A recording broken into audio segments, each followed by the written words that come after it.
हमारे साथ यूपी सरकार के मंत्री दानिश अंसारी ये हैं। दानिश जी, वक्त संशोधन विधेयक जो पास हुआ कानून का सक्रिय, अब बीजेपी उसको लेकर के जन जागरूकता अभियान शुरू कर रहा है। तो ये कितने दिन का कार्यक्रम है, कहाँ कहाँ है, कौन कौन से मुद्दा शामिल? देखिए, वक्फ संशोधन अधिनियम जो आया, सबसे पहले तो समझने की ज़रूरत है कि वक्फ जो है ये मुस्लिम समाज के बेटरमेंट के लिए इस्तेमाल होने वाली लैंड है, जिसकी ओनरशिप उस खुदा की है, उस रब की है। आम मुसलमानों को वक्फ के माध्यम से लाभ मिले, आम मुसलमानों के विकास को सुनिश्चित करे वक्फ के माध्यम से, पासमानदा मुसलमानों की तरक्की को सुनिश्चित करे वक्फ के माध्यम से, मुस्लिम महिलाओं की उन्नति को सुनिश्चित करे वक्फ के माध्यम से। ये वक्फ की संपत्ति का मूल जो एजेंडा था, इससे पूरी तरीके से ये भटक गई। तो आम मुसलमानों के विकास के लिए हमारी मोदी सरकार ने ये अमेंडमेंट लाई है, और निश्चित तौर पे इससे आम मुसलमानों को इसका सीधा लाभ मिलेगा। जो हम कुछ विपक्षी लोग, कुछ समाजवादी पार्टी के नेता, कांग्रेस पार्टी के नेता, अलग अलग दलों के नेता जो विपक्ष में हैं, वो इसके बारे में जो भ्रम फैला रहे हैं, वो ये नहीं चाहते कि आम मुसलमानों का, गरीब पासमानदा मुसलमानों का भला हो, इसीलिए इस तरह की भ्रामिक बातें कर रहे हैं। इसके लिए भारतीय जनता पार्टी उत्तर प्रदेश में ही नहीं, पूरे देश में स्पेशल ड्राइव चलाएगी, और हम हर जनपद में जाके मुस्लिम समाज के इस हितकारी बिल के बारे में चर्चा करेंगे। मुस्लिम समाज के बारे को ये बताएंगे कि किस तरीके से मुस्लिम समाज के जीवन में एक सकारात्मक बदलाव ये इस बिल के माध्यम से होगा। खासतौर पर जो पासमानदा गरीब मुसलमान हैं, जो हमारी मुस्लिम महिलाएं हैं, उनके जीवन में एक नई रोशनी लाने का काम ये हमारा वक्फ अमेंडमेंट एक्ट करेगा। बहुत सारे धर्मगुरु, बहुत सारी पार्टियां, बहुत सारे सामाजिक संगठन सुप्रीम कोर्ट में गए। सुप्रीम कोर्ट में कल सुनवाई के दौरान कई बिंदुओं पर सवाल उठाया, हालांकि एक सप्ताह में जवाब भी मांगा और कहा भी कोई भी सूचना या कोई भी कानून या किसी की नियुक्ति नहीं हो सकती। ये तो सरकार के लिए झटका है, क्योंकि बहुत सारे लोग विरोध भी कर रहे हैं। नहीं, ये कहना गलत होगा। माननीय न्यायालय में ये बातें विचाराधीन, और न्यायालय ने इस एक्ट के बारे में कुछ नहीं कहा। न्यायालय ने इस एक्ट पर रोक नहीं लगाई। कुछ बिंदुओं पे चर्चा करने के लिए 7 दिन का समय था। चर्चा करने के लिए उन्होंने जवाब मांगा है केंद्र सरकार से, और निश्चित तौर पे केंद्र सरकार पूरे सम्मान के साथ, सुप्रीम कोर्ट के सम्मान के साथ उसका जवाब देगी, क्योंकि हमारी केंद्र की सरकार, हमारी भारतीय जनता पार्टी की सरकार ये पूरी तरीके से लोकतंत्र का सम्मान करने वाली, संविधान का सम्मान करने वाली सरकार है, और माननीय न्यायालय का जो भी दिशा निर्देशन होगा उसको हम ज़रूर फॉलो करेंगे। लेकिन आम मुसलमान पूरी तरीके से, एक बात ज़रूर है कि आम मुसलमान पूरी तरीके से इस अमेंडमेंट के साथ है। मुसलमानों का विकास हो, उसकी उन्नति हो, ये अमेंडमेंट इन चीज़ों को सुनिश्चित करेगा।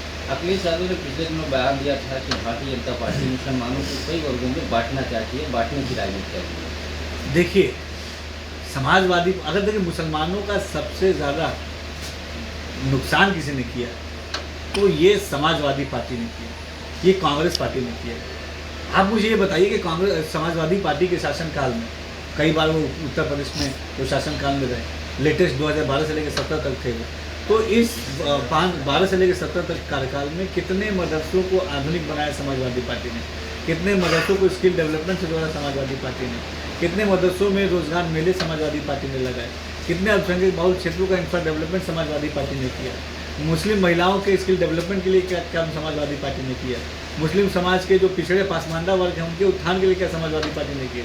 इसका कोई जवाब समाजवादी पार्टी के पास नहीं है। केवल और केवल मुसलमानों को बहकाना और बरगलाना समाजवादी पार्टी का एजेंडा है। लेकिन अब आम मुसलमानों ने तय कर लिया है कि इस अमेंडमेंट में पूरी तरीके से मोदी सरकार का साथ देगी। पश्चिम बंगाल में कानून को लेकर के विरोध हो रहा है, वो संशोधन। अब वहाँ के जो भाजपा के नेता हैं वो कह रहे हैं योगी की बंगाल में आना चाहिए, उनकी जरूरत है। देखिए, आज उत्तर प्रदेश की हमारी योगी सरकार, प्रधानमंत्री मोदी जी के लीडरशिप में हमने उत्तर प्रदेश को एक गुड गवर्नेंस का प्रदेश बनाया है, और यकीनन पश्चिम बंगाल की जो स्थिति है और जो वहाँ की सरकार, जो ममता बनर्जी जी की सरकार है, पूरी तरीके से फेल साबित हुई है पश्चिम बंगाल की जनता के एक्सपेक्टेशन पे। हमें वहाँ अपने निजी राजनीतिक स्वार्थ के लिए पश्चिम बंगाल को हिंसा की आग में झोंकना, आए दिन वहाँ पे हिंसक गतिविधि होना, हमारी वहाँ का महिलाओं को के लिए एक असुरक्षित माहौल जो उन्होंने पश्चिम बंगाल को बनाया है, ये कहीं से भी एक्सेप्टेबल नहीं है। देश की जनता उनसे जवाब मांग रही है, और आने वाले चुनाव में भी पश्चिम बंगाल की जनता अपना जवाब ममता बनर्जी जी को देगी। एक आखिरी सवाल है, ईडी ने राहुल गांधी, सोनिया गांधी के खिलाफ फाइल की है। कांग्रेस का कहना है कि गुजरात और बिहार चुनाव में कांग्रेस दोनों जगह जैसे सक्रिय हुई, उसके बाद ईडी कार्रवाई करने लगी, एक राजनीतिक पार्टी के रूप में अभी भी कार्रवाई लगी। देखिए, कांग्रेस पार्टी ने जो पाप किए वही पाप का फल सामने आ रहा है। आप बबूल बोएंगे तो आपको आम नहीं मिलेगा। आपने जो काम किए, जो कांड किए, उसी कांड की कलई खुल रही है कांग्रेस पार्टी की। तो उनको इस पे कोई आपत्ति नहीं होनी चाहिए। अपने शासनकाल में कांग्रेस पार्टी ने आंख बंद करके जो भ्रष्टाचार किया, जो लूट मचाई, देश को भ्रष्टाचार के आग में झोंका है, आतंकवाद के आग में झोंका है, आज उसी का फल कांग्रेस पार्टी को मिल रहा है। तो एक हमारे साथ यूपी सरकार के मंत्री लालू प्रसादी जी, इनका साफ तौर से कहना है कि जो भ्रम फैलाया जा रहा है, जो विधेयक आया है वक्फ संशोधन को, उसको जा करके जागरूकता अभियान, जन जागरण अभियान प्रदेश में जिलों में चलाया जाएगा, लोगों को जागरूक किया जाएगा, उसके बारे में जानकारी दी जाएगी। पंकज चतुर्वेदी, TV9 लखनऊ। अरे श्रीमती जी, कुछ तो सस्ता लो, बचत करो। नहीं श्रीमान जी, सब बढ़िया लो, रहने दीजिए। इसमें क्या खास बात है? थोड़े में ज्यादा स्वाद, यही तो है इसकी खास बात। वाह मामा, क्या स्वाद है। अरे मेरे राजा, राजा